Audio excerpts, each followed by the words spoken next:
We provide you with the lowest per GB rates, night or day. SLT 4G, driving you ever forward.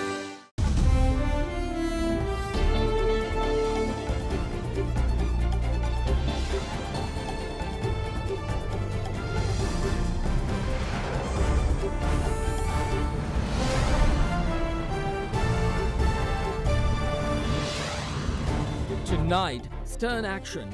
President Maithripala Sirisena issues strict instructions calling to comply with circulars on appointments. Sri Lankan Airlines to undergo restructure. Common consensus. General Secretary of the UPFSA Speaker agreed to accept Mahinda Rajapaksa as opposition leader. A new appointment. Parliamentarian Dayasiri Jayasekara is appointed as the temporary General Secretary of the SLFP. A new low. Colombo Bulls reports the lowest daily turnout in 10 years. Foreign investor confidence in question on tonight, Friday, the 4th of January 2019. From Ada Derana. මේ උත්සව සමයේ smart Android තාක්ෂණයෙන් එන singer විස්ටා TV එකක් මිලදී ගන්නා ඔබට හිත පිරෙන්න වාසි රැසක් ඕනෑම singer ප්‍රදර්ශනාගාරයකින්. This is Ada Derana First at 9 with Ndivari Amawata and Mahesh Jani. Live from Studio 24 in Colombo.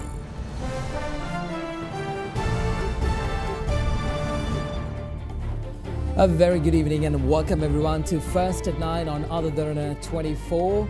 Good evening, Indivari. Good evening, Mahesh. There's a lot of stories to discuss today, especially about the General Secretary of the Sri Lanka Freedom Party and also the Sri Lanka cricket is going for elections. When will the elections be? But I think we'd like to start off with a national career. Will Sri Lankan Airlines undergo a restructuring process soon? President Maithripala Sirisena has stated that a new committee will be appointed to obtain suggestions on restructuring Sri Lankan Airlines and make recommendations. Meanwhile, the head of state has informed ministerial secretaries that they must act according to circulars issued by the secretary to the president when appointing chairpersons and members to director boards of state-owned enterprises, including the statutory boards and public corporations. The president also took steps to appoint a committee to submit recommendations after inquiring qualifications of persons to be appointed to top positions at all state enterprises. A discussion was held last evening between President Maithripala Sirisena and ministerial secretaries. During the meeting, the President informed relevant ministries that a committee chaired by the Secretary to the President will review all appointments of chairpersons and members to boards of directors of state-owned enterprises, including the statutory board and public corporations. The board also includes 2 representatives appointed by the Prime Minister and a representative of the Secretary to the Ministry of Finance. The President also instructed the secretaries of ministries to forward names of currently appointed chairpersons and members of the Board of Directors to this committee to submit their recommendations after examining their qualifications.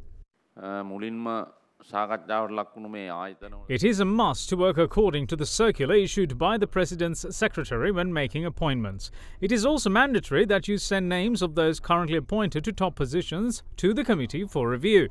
When we talk about use of state-owned vehicles and issues surrounding it, I see massive fraud taking place. I believe we need a uniform system to obtain information regarding the use of these vehicles. Meanwhile, the President states that a new committee will be appointed to obtain suggestions on restructuring Sri Lankan Airlines and make recommendations. Speaking at the Presidential Secretariat, President Maithripala Sirisena announced that the committee will be appointed on Monday. I'm giving this committee 2 weeks to produce a report of recommendations to resurrect the airline service. In order to implement these recommendations, we will put this before the Cabinet so that the restructuring could take place. Former governor of the Northern Province, Reginald Curre, refutes claims that he is part of a faction which is ready to go against the tide and work against the president if the head of state persists with his affiliations with the Sri Lanka Podujana Peramuna, a party endorsed by opposition leader Mahinda Rajapaksa. Yesterday, during a media briefing of an organization which calls themselves the Protectors of the SLFP, alleged that former President Chandrika Bandaranaike Kumaratunga is attempting to make a return to Parliament. They added that some members of the UPFA, including electorate organizers, held a meeting in this regard at the residence of former Governor of the Northern Province, Reginald Kure, with President Maithripala Sirisena today appointing a new set of governors for 5 provinces. First at 9 contacted the former Governor of the Northern Province to ascertain the truth behind these claims. According to the statement of Mr. Buddhadasa, the chairman of Kaduwela Pradeshiya Sabha, I have been a hidden leader of their campaign and they were guided by me for a conspiracy. I will not give governors as governors' premises for their discussion. Before this discussion, Honorable Member of Parliament Mr. S.B. Dissanayake and Honorable President Mr. Maithripala Sirisena inquired me about the discussion. I had no any hesitation to tell both of them about this discussion. And Mrs. Chandrika Bandaranaike Kumaratunga did not utter a single word on this matter, and I had no any dialogue with her. I will continue as a loyal member of the SLFP. I will dedicate myself to form a broad alliance with all progressive parties under the guidance of Honorable President Mr. Maithripala Sirisena. In the meantime, new governors were appointed for 5 provinces by President Maithripala Sirisena, and they took oath before the head of state at the Presidential Secretariat this afternoon. From the 9 provinces in the country, Western, Central, North Central, Northwestern and Eastern provinces got new governors. Accordingly, Azad Sali was appointed as the governor of Western Province, while Maitri Gunaratna was appointed governor of the Central Province. Sarath Ekanaike is the new governor of the North Central Province, while the new governor of the Northwestern Province is Peshla Jayaratna Bandara. MLAM Hizbullah, in the meantime, is appointed as the governor of Eastern Province. Well, to discuss this and more, the state-owned enterprises and the political situation going forward, we've invited to our studios an expert in corporate governance and financial sector. Good evening and a warm welcome, Mr. Ravi Abesuriya. Good evening. I think we've been talking about Sri Lankan Airlines, our national career restructuring process. If I may specifically point out to the report that you made amendments to through the OPA, the Organization of Professional Associations, explore new ways in working in the public sector. How do we explore new ways in working towards ensuring that Sri Lankan Airlines, our national career, is actually safeguarded? Yeah, I think just to make a correction, the report was originally produced by the National Human Resource Development Council, which is a government body, and revisions were suggested by the OPA. And this particular report identifies for all state institutions how we can bring in best practices, global best practices of governance to these state institutions. So it applies to Sri Lankan Airlines as well as all the statutory boards and government corporations, where when you appoint the chairpersons and the directors, what we should look for and what are their fit and proper criteria, and also when you appoint, you need a diverse set of skills to run these corporations, as well as impeccable integrity of the people, so that we prevent corruption, and what has happened in the past could only be avoided if you appoint the right people to these boards. That applies to the top people, that is chairman, board of directors and the CEO. So this is extremely important for the country to move forward if we don't have right people getting appointed. Indeed, Mr. Abesuriya. Now, with regard to Sri Lankan Airlines, we've seen like many years there have been restructuring after restructuring after restructuring, but the end result continues to be the same. thing. They're making losses. The airline is not doing well as it should. Right. If you compare with regional airlines like Singapore Airlines or Malaysian Airlines, even after a calamity like MH370, the airline continues to function in a better manner. Where have we gone wrong here in our case? Yeah. So fundamentally, it is the management. If you take Singapore Airlines versus Sri Lankan Airlines, why are we not being able to make profits or at least break even and huge losses? So it is how you run, and that expertise you need to have in the companies to run these organizations in a profitable way. So you have to select the right routes and right airlines without money getting siphoned off in various ways of what you spend on capex, like or leasing of airlines or whatever.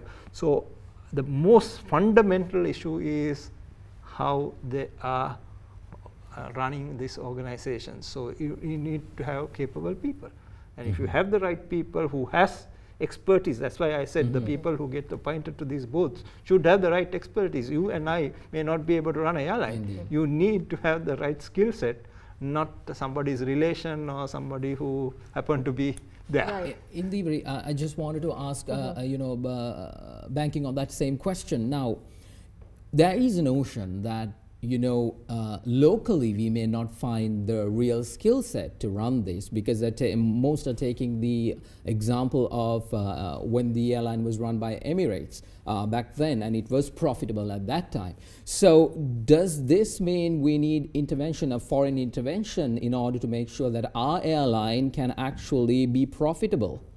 Absolutely, there is no question about it. You need the right expertise, whether if you don't have it, bring it from abroad, whether it is the management or a joint venture. Now what we had is a joint operation with Emirates, where Sri Lankan was profitable because we were able to share routes and work with Emirates in a way which even Sri Lankan was able to make some profits.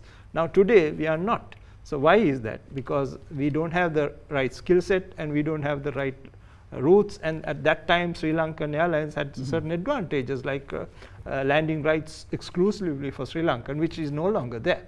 So our advantage is gone, whereas we are now struggling, because what success of airline is the hub, to create a hub like Singapore or Dubai or Qatar. All these are hubs, so that you have flights going from that. So all that has to be, a lot of experience and expertise of running an airline has to be brought in.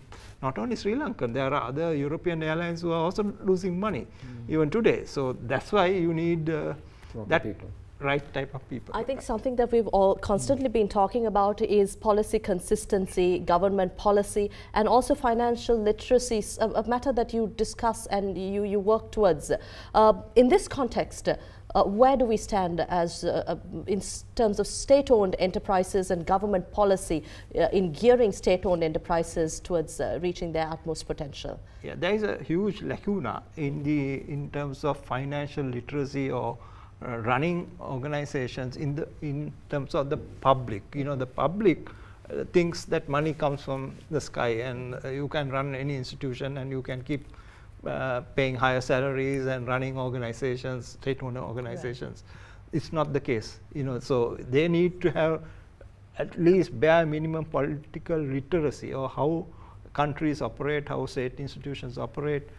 Without that, they just expect everything, but do not understand that state institutions cannot be doling out jobs at a rate. The politicians keep on creating jobs, whereas what they should be doing is creating the right economic activities, economic level, for the jobs are created in the economy rather than using state institutions to dole out jobs.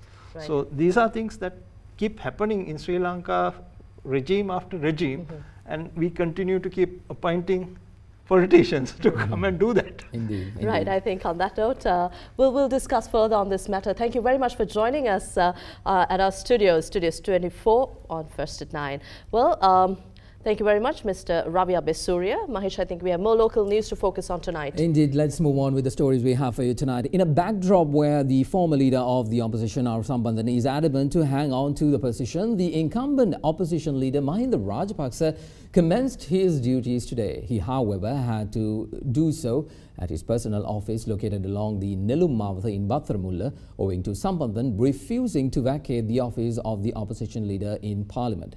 Given the occasion, the opposition leader said that a presidential candidate will be nominated from the alliance of the SLFP and the SLPP to contest the upcoming presidential election. Leader of the opposition Mahinda Rajapaksa commenced his duties at his personal office located along Nelum Mawatha today. Meanwhile, bodybuilder Lushan Pushparaj, who recently won the 10th World Bodybuilding and Physique Sports Championship, also had an audience with the opposition leader today. Following the meeting, opposition leader Mahinda Rajapaksa expressed views to media. What about the budget, the upcoming budget? Wait for it, and after that I will tell you what type of a budget it will be. You are the still Prime Minister of the country. What would be the economic policies you are going to follow? In my period, that 50 days, what I have given you all, the benefits to the people, just go through it, then you will find out. මැතිවරණ වර්ෂයක් විතර මේක කළා තියෙනවා. ඔබතුමාගේ පාර්ශවයෙන් ජනාධිපති අපේක්ෂකයෙක් ඉන්නවද? කවුද මොන මේ වෙලාවට ජනාධිපති අපේක්ෂකයාගේ නම අපි කියන්න. We will reveal the name of the presidential candidate in due time. We will discuss it. We're trying to build a coalition and we will name one presidential candidate.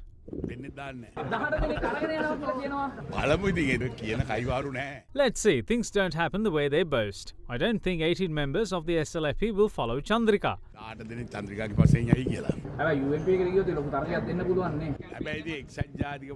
More people will get tangled in the problems that already exist within the UNP.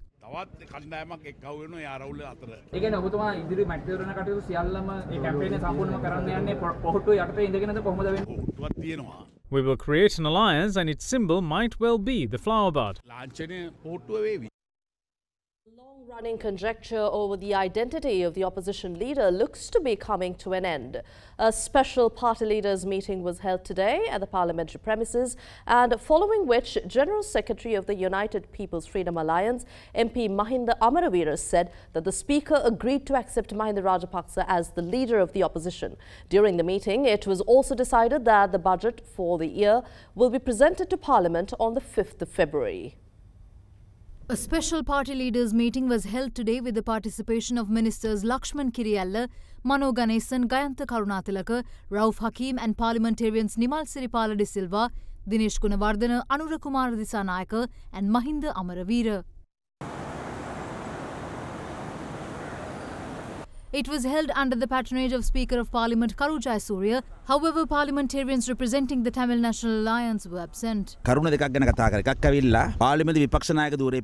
We spoke about two important issues which include the opposition of the opposition leader and the provincial council elections. All parties came to an agreement that this should be held according to the old electoral system.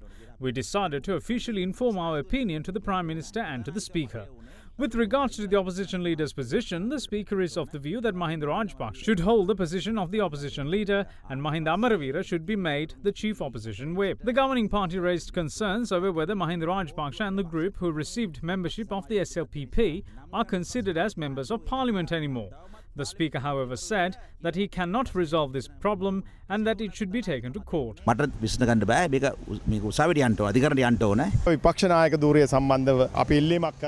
made a request to appoint Mahinda Rajapaksa to the opposition leader's position and the Speaker agreed. Accordingly, the Secretary to the opposition leader agreed to vest the duties on the opposition leader starting from today. Mahinda Rajapaksa will be able to sit as the opposition leader next week in his office at Parliament as well as in his office in Colombo.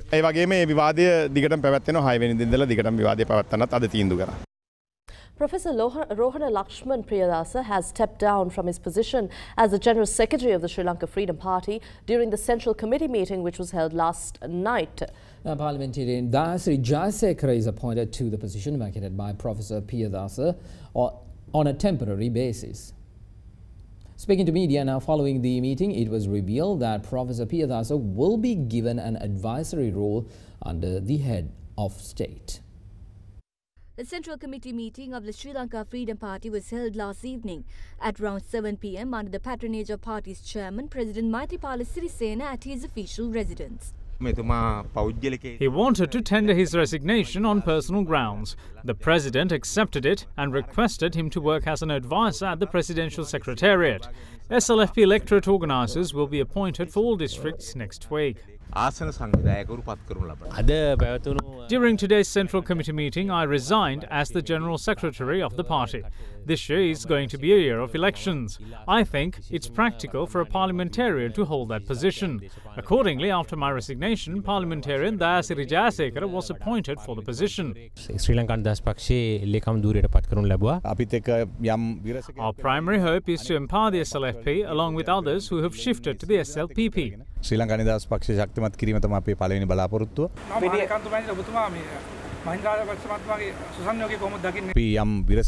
There was some kind of misunderstanding, but we hope to go for a broader alliance protecting the identity of the SLFP. ශ්‍රී ලංකා නිදහස් පක්ෂය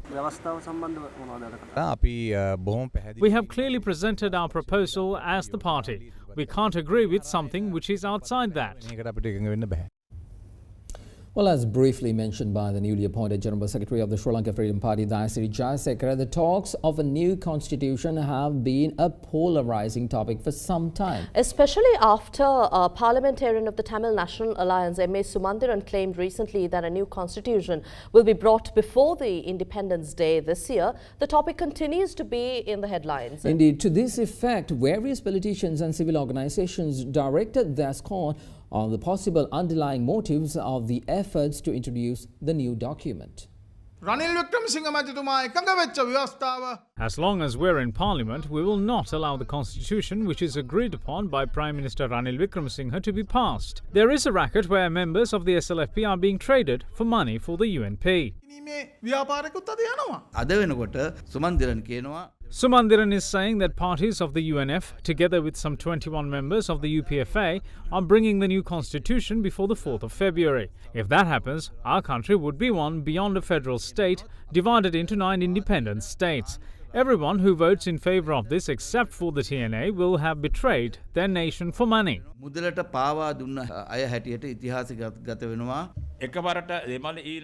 Even though they were unable to achieve the dream of an Elam state, they would achieve that after the provincial councils are empowered. That is the reason behind the new constitution. The obsequious nature shown by Ranil Wickremesinghe and his group towards the Buddhist clergy is a conniving act. There isn't any point talking about the JVP, as they are Marxists on the surface while being supporters of the West underneath.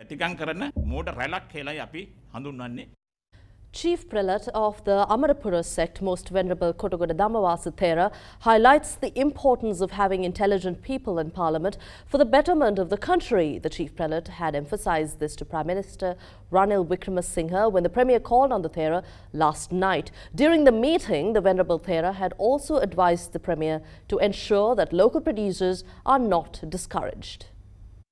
Prime Minister Ranil Wickremesinghe called on Chief Prelate of the Amarapura sect and the Chief Incumbent of Sri Dharma Palaramaya in Mount Lavinia, Most Venerable Kottagoda Dhammawasa Thera, last night.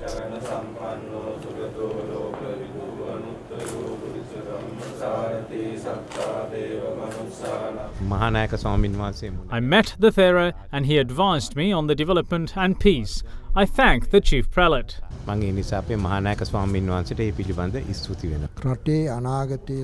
I spoke to him about the harm that is done by narcotics. I told him that the downfall of the local trade will be very dangerous to the country. I further pointed out the importance of a parliament composed of intelligent people. I have emphasized this to former President Mahinda Rajapaksa as well, that we need people who can see far beyond. Also, in other local stories we have for you tonight, the Monetary Board of the Central Bank of Sri Lanka has decided to extend the suspension of Perpetual Treasuries Limited from carrying on the business and activities of a primary dealer for a period of 6 months. Issuing a communique, the CBSL said the suspension will be in effect from tomorrow, adding that the decision was taken in accordance with terms of the regulations made under the Registered Stocks and Securities Ordinance and the Local Treasury Bills Ordinance. The Central Bank also noted that this action is also taken in order to continue the investigations being conducted by the Central Bank of Sri Lanka. The suspension first came into effect on the 6th of July in 2017 after the Presidential Commission appointed to probe the controversial central bank issuance revealed its connections with the scam. Well, we'll be right back with more news right after this short commercial break. To stay with us on First at 9.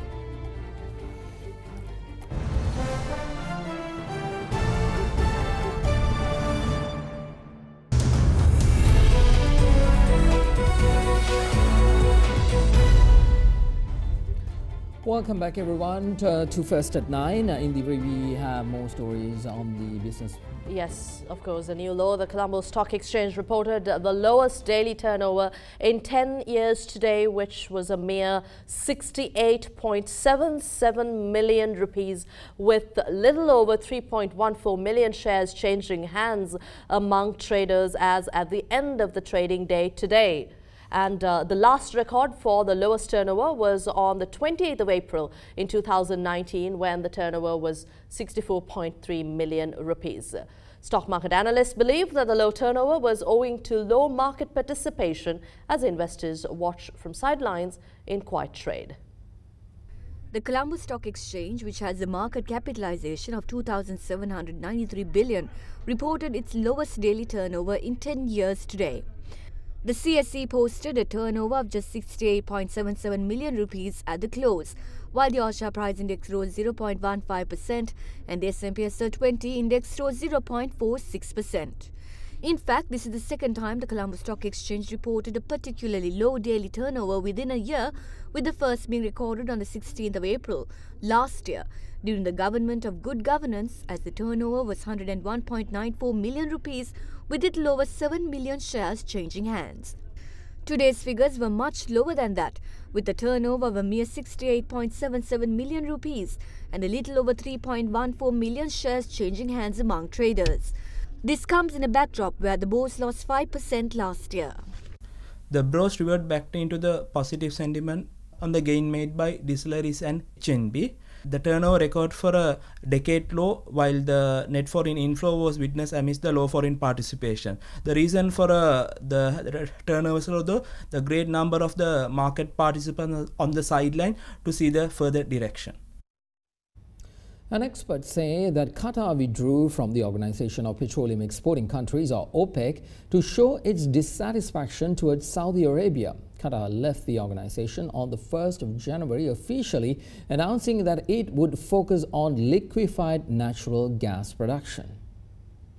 Hawas Tagia, a researcher with the Al Jazeera Center for Studies, says Qatar doesn't seek to lift the blockade like what it did before, and the country's decision-making circle is not so eager about this now, for Qatar has found that it is easier to act alone rather than tied up with other countries. In June 2017, Saudi Arabia, United Arab Emirates, Bahrain, Egypt, the Maldives, Mauritania, Senegal, Djibouti, the Comoros, Jordan, the Tobruk-based Libyan government and the Hadi-led Yemeni government served diplomatic relations with Qatar and banned Qatar airplanes and ships from entering their territorial airspace and sea, along with Saudi Arabia thus blocking its only land crossing. Tagia added that Qatar believes that there is no need to risk US sanctions and jeopardize the interests of Qatar companies and even influence the gas industry of Qatar. He went on to say that Qatar can hardly get any benefits by staying in OPEC, and in other words, losses far outweigh benefits.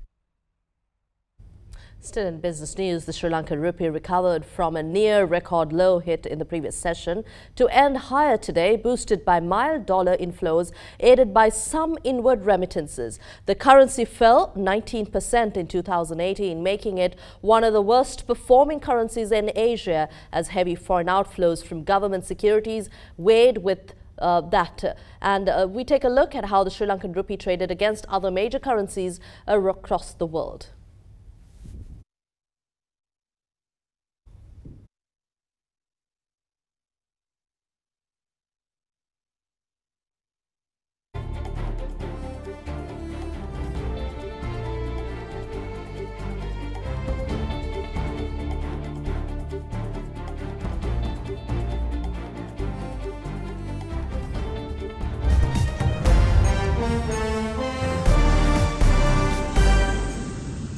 Let's move on to international news now. Tropical storm Pabuk has begun pelting southern Thailand with rain and wind in what is expected to be the worst storm to hit the region in 30 years. Well, the storm made landfall in the province of Nakhon Sentamat and is expected to move across the southern Thailand, hitting several popular tourist spots. Thailand's first tropical storm in 3 decades killed 1 person today as it arrived on the south coast, knocking down trees and blowing off roofs in its path, but was losing speed. Officials have warned against the risk of flash floods. Accompanying winds churned up high waves and gusts in the Gulf of Thailand as tropical storm Pabuk made landfall in the Pak Phanang district of Nakhon Sitamat province, where trees crashed down on houses to cause widespread damage. Disaster mitigation officials said the person killed was among the crew of a fishing boat that capsized in a strong wind near the coast of nearby Pattani province. Another of the crew was missing, but 4 others were safe. Weather officials warned of torrential downpours and strong winds in 15 provinces in the Thai south, home to one of the world's largest natural rubber plantations and several islands thronged by tourists. But by afternoon, the storm was slowing and was heading for the province of Surat Thani, the Thai Meteorological Department said in a statement. Well, we take a short commercial break. We'll be back with more on Sri Lanka cricket and elections. Do stay with us.